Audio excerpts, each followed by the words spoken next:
Oh, hi. Welcome to this pod. Oh, hi. I was trying to do like a... Oh. Oh, you did? There. I was looking down. I missed it. What was the patio enclosures? Patio enclosures. It's like, I didn't remember that it was the it's something like for the one or the it's like on your street, the house, the one and only. Like it just like all of a sudden really takes off. The one and only patio enclosure. Like that's literally. I'm not exaggerating, guys. That's like what it sounds like. This was why RJ was like, send me the He was like, I can't believe that's what it is, and I was like, I'm not exaggerating. She goes that hard. Like I don't know why, but she's practically the Delilah singer, honestly. Delilah. That one also had that. Yes, that one had the same vibe. Y'all, if you want a good laugh, just just go to YouTube and type in patio enclosures commercial. Have a great old time watching that. Great / listening to that. Well, Adam, is there anything else you'd like to share? No. Great. This week we read chapter 21 called The Singular Tale of the Three Brothers. Mm-hmm. Adam, what happens in this chapter? Please tell us. We learn about the Peveril brothers and the lore that surrounds the Deathly Hallows. Mm-hmm. Yeah. Period. Great. Yeah. Full stop. Before we start, this is another chapter in this book where a significant portion of the chapter is reading from another text. Yep. A book in a book. It's actually crazy now going through this book how often this has happened. And this is only different because he asks Hermione to read it aloud. Yes, so that's we the don't only get thing the text in the book. Yeah. Yes. But they do break it up with a couple quips from Ron, but it's just her reading a book. Yep. It's crazy how often this happens in this book. I cannot believe it as we are rereading. Yeah. This. Okay. So as we had left the last chapter, Xenophilius Lovegood had been like, oh, the Deathly Hallows. And then the sound went dun, dun, dun. And that was the end of the chapter. So Harry, we continue the conversation. This was who's Harry's face, maybe? Sure.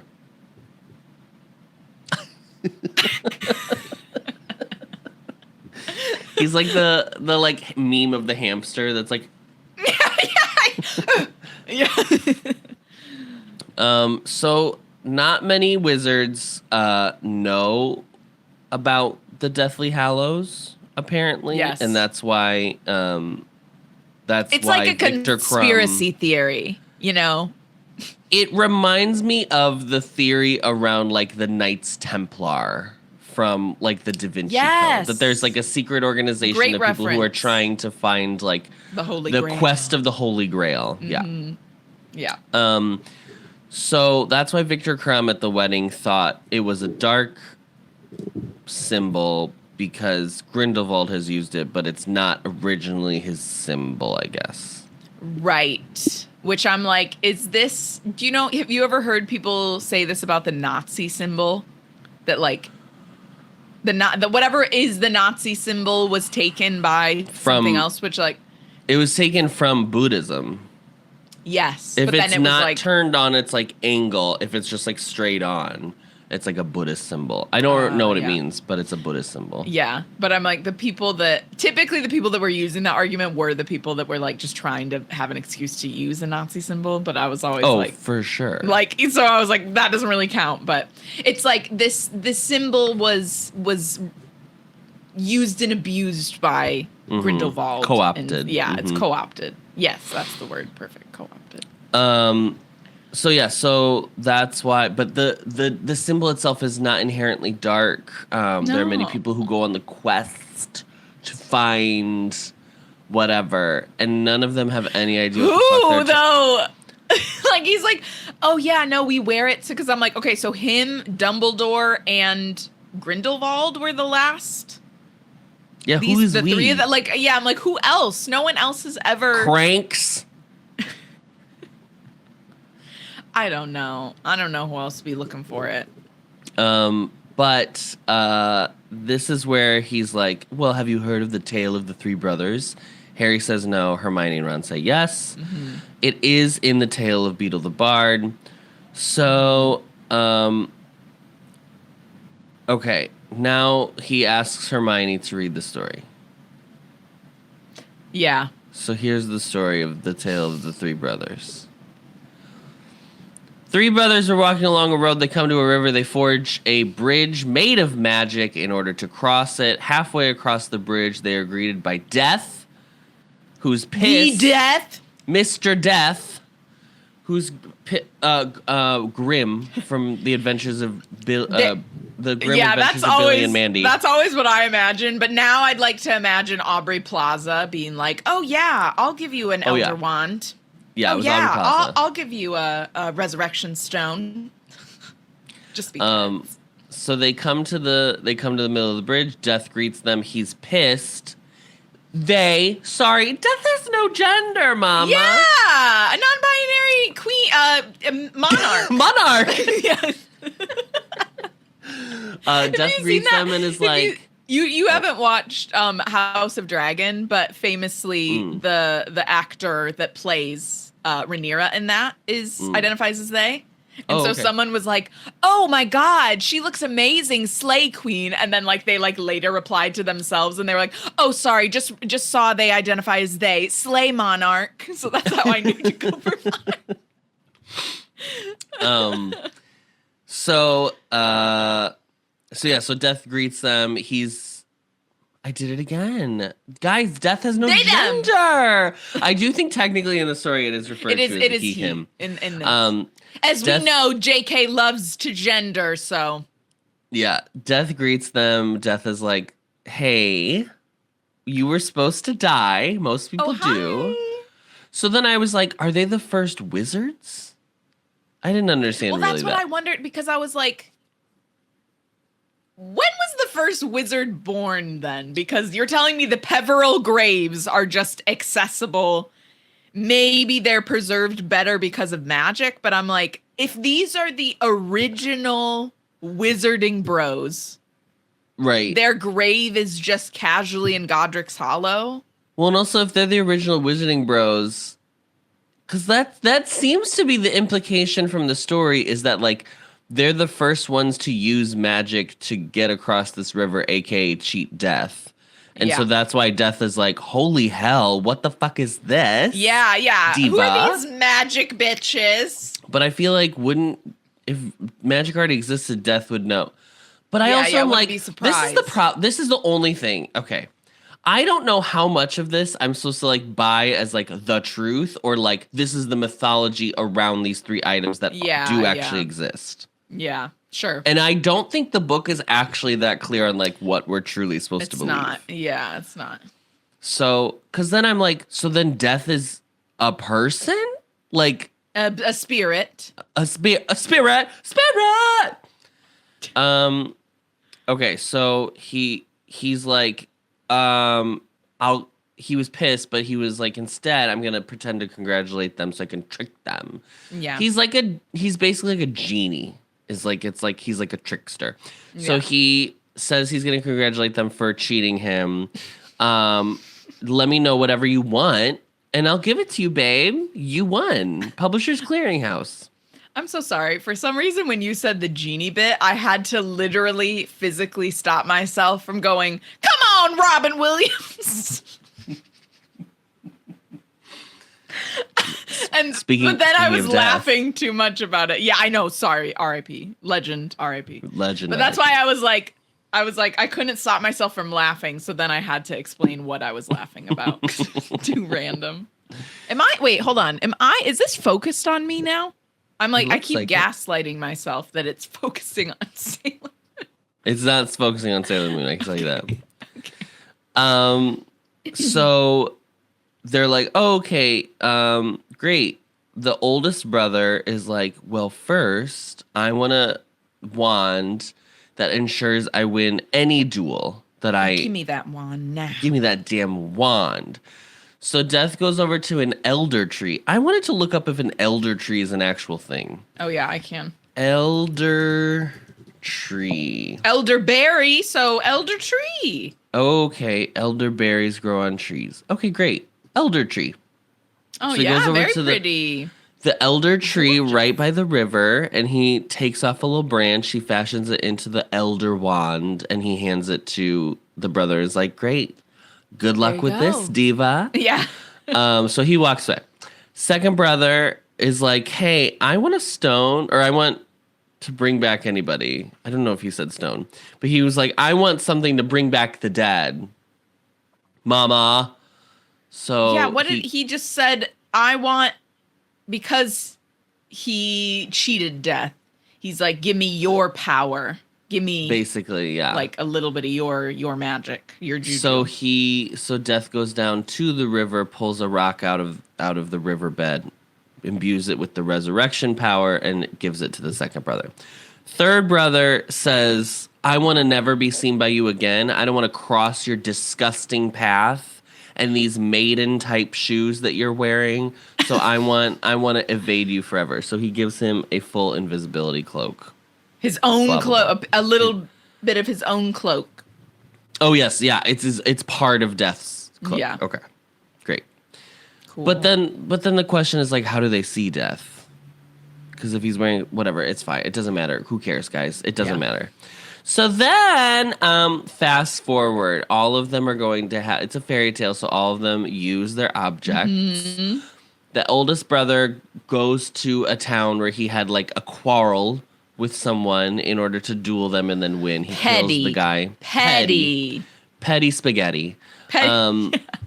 So he duels the guy, he wins, then he goes to the pub or the inn or whatever to boast about how he's like, I've got this fucking wand that nobody can beat. Could you imagine having a wand this powerful?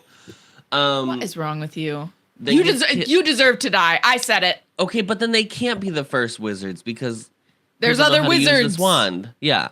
Well, they did a muggle could slit a wizard's throat while they're sleeping. True, but then the wand passes around to another wizard. Yeah. So there would be other wizards. Yeah. And witches.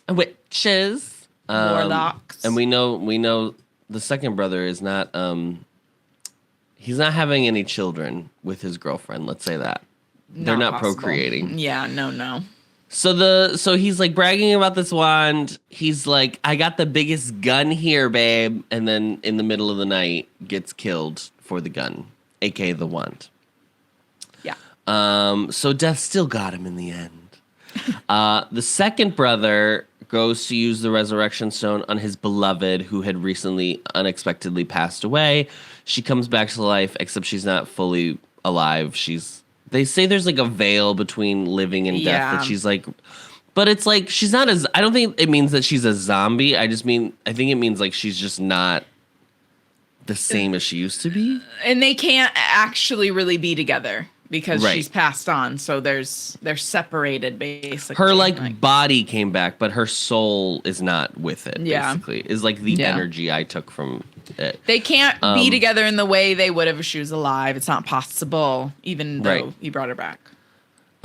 So he gets so upset that he believes the only way to truly be with her is to kill him or to be dead as well. So he kills himself.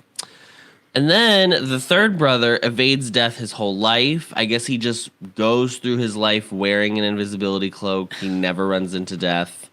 And then at the very end of his life, gives as a gift to his son and greets death as an old friend. How did he have a son if he was wearing the cloak his whole life? He was like, honey, we can procreate, but we got to be under the cloak while we do it. Like, this is where I'm like, what part is the myth and what part is like the real? Yeah. How? Yeah. How? Because I understand it's inspired by blah, blah, whatever. We're not supposed to believe every word of the fairy tale, but I'm like, but the cloak, is it just simply the person that has the cloak? The cloak is in their possession. Therefore, because they're the owner of the cloak, it grants them the power. Like, do you see what I'm saying? Because I'm like, there's no way he wore that cloak forever. He couldn't Yeah, have. and also I feel like the insinuation too is like if he wore the cloak, like he's evading death. That's the idea of the cloak. But yeah. what aren't you then saying that like if you wear the cloak that you can't die? Yeah. Do you know what I'm saying? Like, yeah, you only die when you're like ready to die. because if you're basically. wearing the cloak, death can't find you technically. That per the Yeah. story. Yeah. So if you just always wear the cloak, you can't die. But then that's not true. I mean, as far as I don't think it's ever implied that it's like, and it's the Harry, the cloak's yeah. magic is that he's impenetrable or whatever. Yeah. Like I think like it's implied that like he can be bumped into and like spells could probably hit him or something. Yeah. But okay. Just fine. helps prevent you from having any like near death experiences, which clearly has not worked for Harry. Right. So. But then it's like, okay, so then that's why I'm like, okay, well, then the lore isn't true, but they do, the objects are real. The objects are real. But then how'd they make these fucking objects? Great question. Yeah. I wonder if anyone actually does know, like, I mean, you don't have to tell us the whole lore, but if you're like, this is a link that you guys can go to where it tells you some cool lore about the Peveril brothers, I'd be interested. Yeah. Like what they genuinely think happened with the Peveril brothers. I'd be interested if it's interesting. If it's not interesting, I actually don't care. But if it's interesting, I'll read it. I just want to know what is supposedly the real story. I wonder if she's ever said anything about it. But I think that's why I don't think she wants to come up with a full story, is my guess. Which is why she did this. Which is why she did like the fairy tale version. Yeah. Fine, fair enough. Fair enough. Sure. But the objects exist. That's the whole point. I would the just objects like to are know, real. Yeah, I would just like to know what was the idea to a degree, you know? Sure. So then the myth continues that if you that's the end of the story. Xenophilius later says the quest is if you can find all 3 items, you become the master of death. This community is too focused on death. This wizarding community is way too focused on death. Yeah. I mean, I guess obviously we get the whole thing with Voldemort being so afraid of dying. That's like his big thing. What's he doing over there? Licking his butthole. Oh gosh, I know Gigi. Sometimes Gigi will just like go at it, and I'm like, and it's Gigi. so loud. Yes. My God. I'm like, Do it please in another stop. room. Okay, Master of Death. Yeah. Great. I mean, I guess if I was a wizard and I could conquer most difficulties in life with magic. Yeah. The thing that no one can conquer is death. Your own mortality. Which is wild because this entire book series starts with Sorcerer's Stone. Yep. So we do know there is a way, but whatever. It's been destroyed. I know, and I always had that thought. Well, I guess Hermione does bring it up, but I'm like, the sorcerer... Yeah, never mind. I'll wait. People also so quickly, I feel like why didn't anyone ever try to kill old bones Nicholas Flamel? Like if he had this fucking stone that people are so like that grants you immortality and people are obsessed with not dying in the wizarding world. Yeah. Okay. I don't know. Who knows? Okay. So then Hermione pushes back as she's wont to do because she's not a true believer. Okay. She doesn't have it in her heart. Yeah, to believe this too nonsense. skeptical. Yeah. And Xenophilius is like, Hermione, honey, Luna's told me about you. He's know about you, I want to say girl. this. Xenophilius Lovegood is very preoccupied. He keeps looking out the window, but he has enough time to be like, you are painfully limited, honey. Which is like a drag, bitch. Yeah, he read her. Yeah. Read her down, honey. Yeah. And she's like, oh, Harry's like, So, she's like, how could a stone like that exist? Blah blah blah. And he's like, well, think of like the cloak of invisibility. Like this would have to be a cloak that like isn't like those cheap ones, which is just like a charm or whatever. Like they fade over time. Blah blah blah. Like, have you ever heard of a true cloak like this? Blah blah blah. And all 3 of them are like. And Xenophilius is like, exactly, of course you haven't. Blah, blah, blah, blah, blah. This is so silly. Does Luna not know about the invisibility cloak? I don't know if they've ever, Luna or Neville. I think the cloak is kept to the three of them, isn't it? And Ginny. Ginny knows about it. Oh, Ginny does know. That's true. Yeah. Well, she clearly hasn't told good old Zeno. He does not know about it. Yeah. I was just trying to think if, like, in the past, if they've, like, because there's been scenes where, like, they've had to be a distraction while they got around using the invisibility cloak. Uh-huh. And so I was like, was Luna ever part of it? But I didn't know, like, how. I mean, like, obviously, it's never explained if she, like, knows specifically. So this is just full conjecture on my part. Yeah. But I was like, if your dad is this obsessed with this weird thing, wouldn't you be like, oh my God, my friend has this crazy cloak? It's crazy. Yeah, right. Yeah. Because, like, you know this man read Tales of Beetle the Bard to Miss Girl. To her as a child. Yeah. Oh, yeah. Yeah, I can't remember. But maybe if he there's got a weird scene where after they her know. mom died. Yeah, maybe. So yes, the cloak of invisibility seems to maybe be the one that's currently in Hermione's bag at this very moment. Mm-hmm. You basically get this moment where Xenophilius is like, Hermione, anything is true if you believe.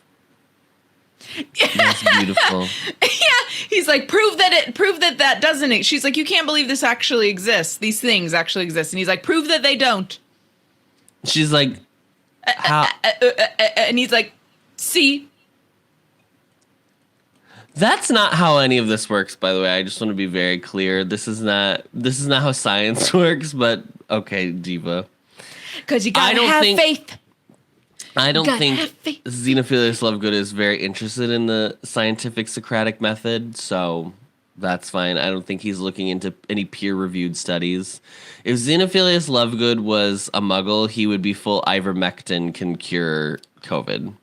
Like, this is... Yeah. So, that's the type of energy. Just thinking, ivermectin is a good comparison, yeah. The most true thing we know about in history is the Elder Wand, because allegedly there is lore that it's been passed from person to person throughout history.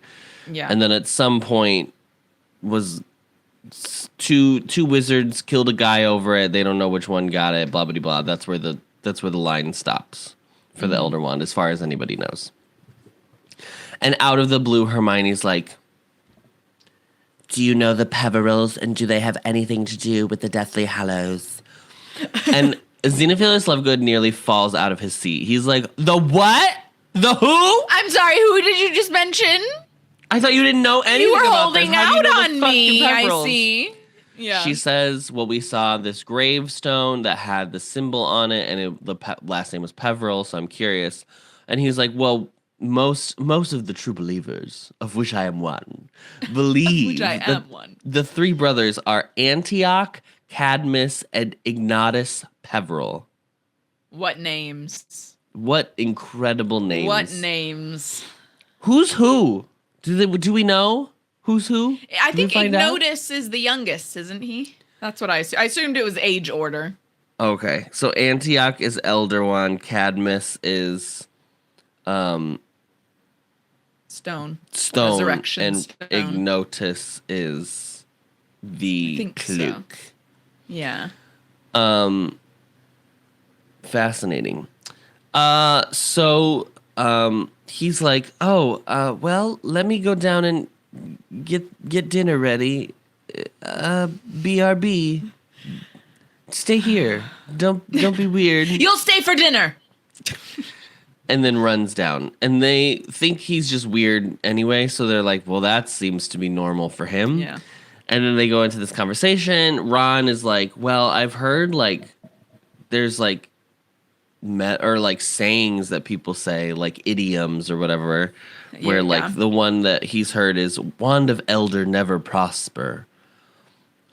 Which I wouldn't even know what that is supposed to mean. Yeah. That just seems like a bunch of words that Joe threw together to make it seem like that's something people would say. I don't know what that would even mean. Yeah. Isn't it But supposed to rhyme? That's what I was like. not necessarily. They don't normally rhyme, or they don't have to rhyme, but like I feel like it should be clear enough for the audience who's not a muggle to know what the fuck that's supposed to mean. But it's just like, Yeah. just something to say. Yeah, It's raining yeah. cats and dogs, honey. Oh, okay, I see. Oh, yeah, like an expression. Okay. Yeah. Yeah. So then they're just having this conversation, and there's like this moment where they're like, well, clearly there's one object that's the best. And then they all at the same time, this is so funny, guys. They all at the same time say all the objects because they all have different views of which one's the best. Isn't that funny? So Hermione says the cloak is the best. Ron says the Elder Wand is the best. And Harry prefers the stone. Hermione's reason is clear because she is correct. And she always is. And she always is. It's the logical one. Yeah. Ron says the wand because he wants unlimited power. And he's like, he does the whole thing of he's like, you're supposed to say the cloak, but it's the wand, and you just don't tell anyone you have the wand. Right. You don't. You're the only reason secret. the brother died is because he boasted about it. Yeah. So if you're cool, bro, You keep it a secret, you're fine. and listen, look what happened to Dumbledore. So. And then Harry obviously chooses the death because he won't get over his fucking parents dropping dead. So, Adam's real sensitive about these things, guys. I'm sick of it. We already cried at the grave. I've had enough. Okay, so then there's more conversation. There's one point at which they say, like, Hermione says that there's like lore around different powerful ones. So like, Yes, throughout she brings history. up Professor Binns has brought up some stuff, which of course Harry and Ron wouldn't have known because they were never awake during that class. One of the names of the infamous wands in history is Death Stick, which is like, That's like a name for a lightsaber. yeah, it's crazy. My note is literally Death Stick is crazy. Ow is crazy. That's so funny. That story was so funny to me, by the way, that you like barely touched his shirt. It was like, ow, ow. how is crazy? And then Harry, like, while they're having this conversation, Ron and Hermione are having that conversation about death sticks or whatever, which are really just cigarettes. Quit, guys. Quit while you can. And vapes. Oh God, vapes. Harry are so like is bad walking over around here. They're and everywhere. he sees like upstairs. He figures out Luna's room is upstairs, so he goes upstairs and he sees like paintings of him, Ron, Hermione, Neville, Ginny, all her friends. She's painted them onto her ceiling with like the word friends around all of them.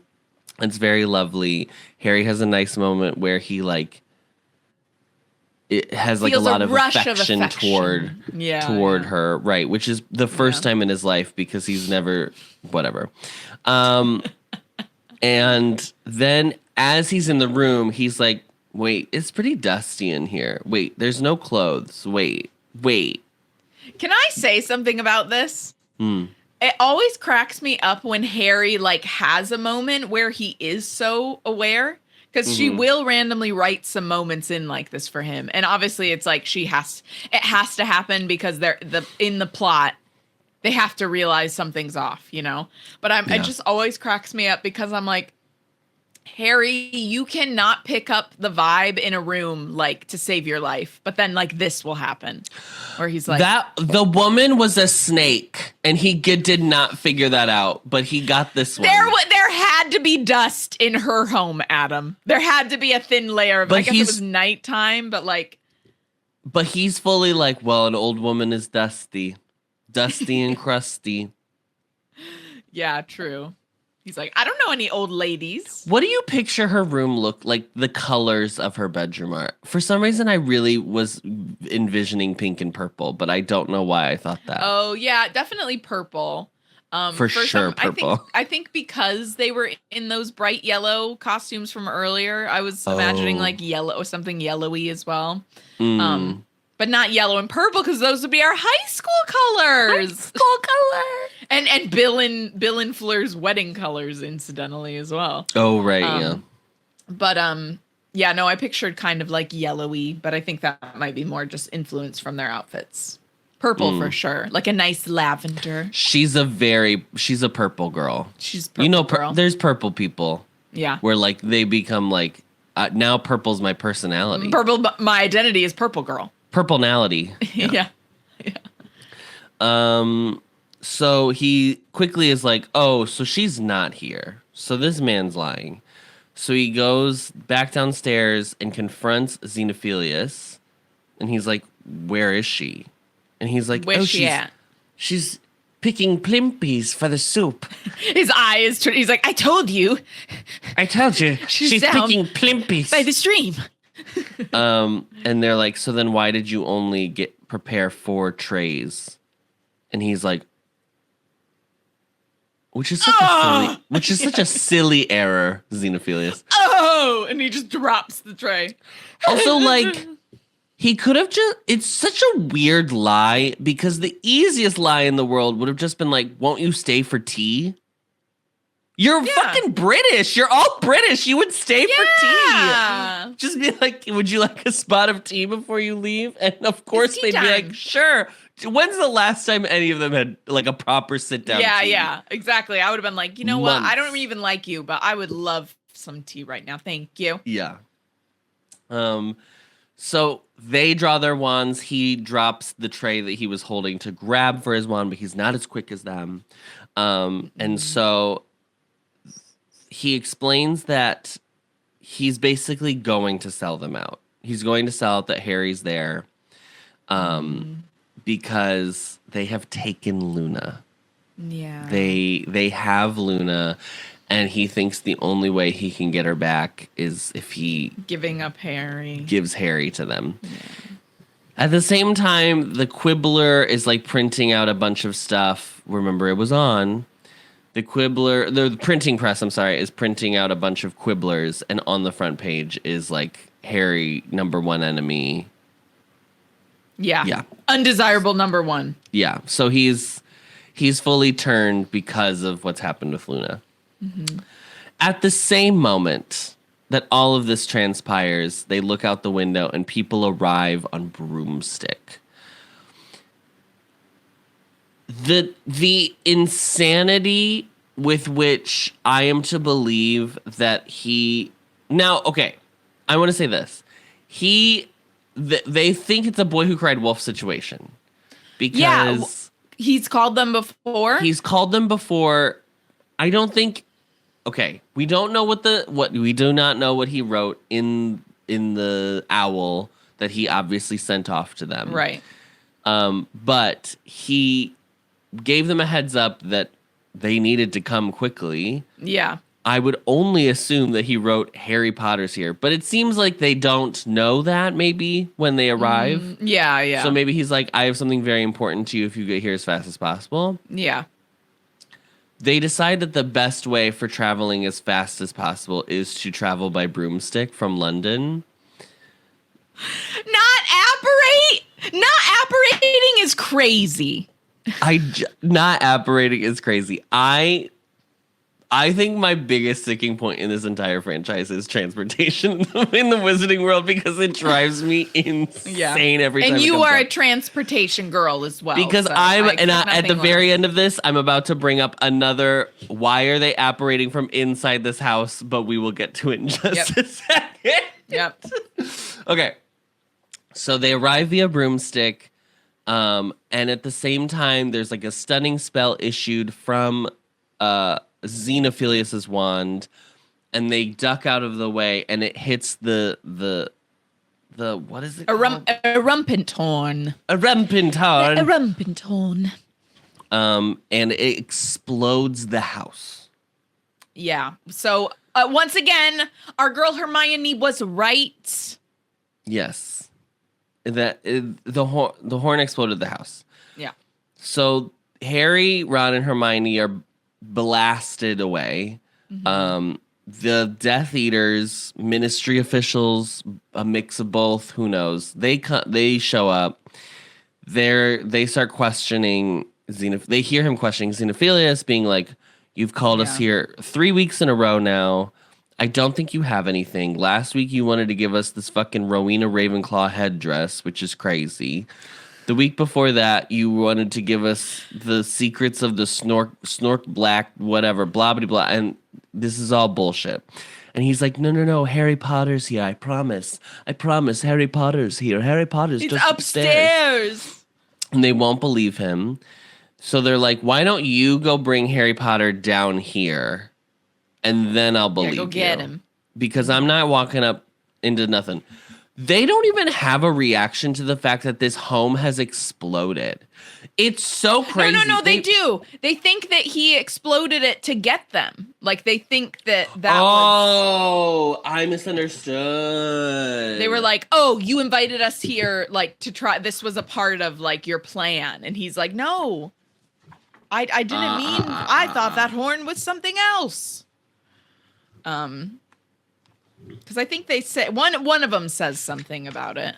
The door downstairs crashed open. Didn't I tell you there was no need to hurry, Travers? Said a rough voice. Didn't I tell you this nutter was just raving as usual? There was a bang and a scream of pain from Xenophilius. No, upstairs, Potter. I told you last week, Lovegood, we weren't coming back for anything less than some solid information. Remember last week when you wanted to swap your daughter for that stupid bleeding headdress? And the week before, another bang, another squeal, when you thought we'd give her back if you offered us proof there are crumple, bang, headed, bang, snorkax? No, I beg you, sobbed Xenophilius. It really is Potter, really. And now it turns out you only called us here to try and blow us up, roared the Death Eater, and there was a valley of bangs interspersed with squeals of agony from Xenophilius. Okay, that was my bad. I missed that. That's fine. So they're like, well, why don't we try go bring Powder down, and then we'll believe you, and we'll give you back Luna, and everything will be fine. And everything will be fine. Go get him. So Hermione and Harry have gotten out of the debris from upstairs. The debris. And Ron is trapped under a dresser. Lovegood's making his way to them. Hermione gives Ron the cloak to wear. And then I think it covers both her and Ron. Or it just covers Ron. Yeah, I think they just cover up Ron, so he's not seen. Which was smart, Hermione. Very smart. Why? Why was it smart? Because everyone still thinks he has Spattergroit. That hasn't, like, they're still buying that lie about Ron right now.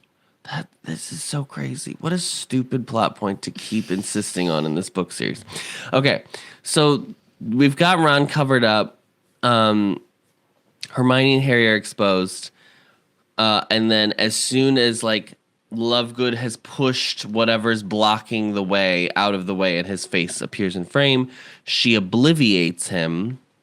And then she does a Deprimo spell at the floor, which basically explodes the floor. Or doesn't explode it, but, like, collapses it, I should say. Yeah. So then it collapses, and then in midair, she, like, grabs both Ron and Harry and apparates before they hit the ground of the lower level. And that's the end of the chapter. So they gone. We can apparate in a house. Did it change because now the house is exploded, so now there's not like four walls? Yeah, and that's the requirement. Whatever, yeah, I don't care anymore. Maybe. That's it. That's the chapter. Thank you, Adam. That wraps up what chapter was that? That was chapter 21. Oh, yes. Okay. That wraps up chapter 21. Next week, we'll be reading chapter 22, The Deathly Hallows. Oh, I don't even need to say what number chapter it is. We always just say that wraps up this chapter. Well, anyway. Great. We do have some comments. This is from Britas. One, the doe is conjured by Snape. When Harry asked where they were, Hermione said the Forest of Dean whilst opening the bag, which is where the portrait of Phineas Nigellus heard and told Snape. 2, source Super Claren Brothers. While not official canon, it is theorized that the little Deluminator is the inverse of the Resurrection Stone. The Resurrection Stone brings your loved ones to you. The Deluminator takes you to your loved ones. Why it didn't work with Molly. Ron didn't want to be at the Burrow. 3, it seems like you guys think Ron went to the Burrow. He went to Shell Cottage, Bill and Fleur's house. I would just like to say I did remember these things for Britt and for all our other listeners, but because Adam couldn't remember, I was just not saying it yet until he could discover it. So just if that happens again, I typically don't say anything even if I remember it, because I want Adam to be able to discover it if he doesn't remember it this time around, just because it's a little fun. So I remembered just once to say that. I remembered once I saw the comment, I was like, "Oh, right, Right, yeah," and you would have when we got to that part. He's just got like the same Patronus. Yeah. 'Cause he loves her. I don't even know if her Patronus was a doe, but his. I think is it was a doe because I looked it up represents after I her. saw this comment. Okay.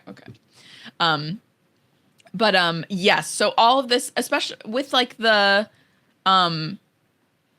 also the bit about the going to Shell Cottage. We've recorded the episode where we discover that. So at this point, it'll be out by the time you are hearing this. But we did discover that. But that was another thing that like we discovered, I think, in like 2 chapters after. So sometimes if we don't remember, sometimes it's just because God knows how many times have I read these books. It's rare that I don't remember something, but even when I don't, it's kind of fun to just discover it. So just keep that in mind. I know obviously we say like we jokingly say no spoilers, but I think sometimes when we don't remember stuff, it's just fun to like have the opportunity to rediscover it again. What were you gonna say, Anna? The second point about the Resurrection Stone bringing your loved one to you. Oh yeah. Is that explained later in the book? Because that's not how I don't read remember it, to be honest. I'm interested to see that. But I'm like, okay, sure, I can buy that. But I'm like, the way that this was introduced to us though, was he's literally just taking the lights out. So then that's like another fun feature of it. It has 2 purposes. It's a fun theory. It's a fun fan theory as to why the Deluminator has to work. It just kind of sucks that a fan theory has to fully explain a Deluminator. Yeah, right. Exactly. The book does not provide. Yeah. And then this other comment is from Cranny Plush T. Horrifying Harry Potter fact of the day: Irma Dugard is a half house elf. Just think about what a half house elf, say that 3 times fast, implies. And yes, the other half is human. Yeah, that is a horrifying fact. Why did you feel the need to leave that fact? I could have gone my whole life without knowing that horror. That's crazy. I was like, before this episode, I was like, did we read Irma Dugard somewhere? Like, I've literally never heard that name. Did you just want to leave that fact just as a fun fact? It's just a fun fact. I was like, did we mention that? I've never seen this name in my life. I don't remember talking about anyone named Irma. Cross-species love affairs recently. I mean, you know what? Half Hagrid, half giant. Is this just because of the Umbridge stuff? Don't tell me the horrors if they involve grape, okay? I don't need to know. I don't need to know. Anyways, thank you, sort of, for your guys' comments. You can find the podcast on Apple Podcasts, Spotify, or wherever you find your podcasts, as well as video versions on the Ampliverse YouTube channel and Spotify. As always, don't forget to rate, review, and subscribe so that we can get a perfect Newt score. Perfect. 5 stars only, or else you will be near the site of an erumpent horn when it explodes. Ooh, very scary. So scary. This is scary.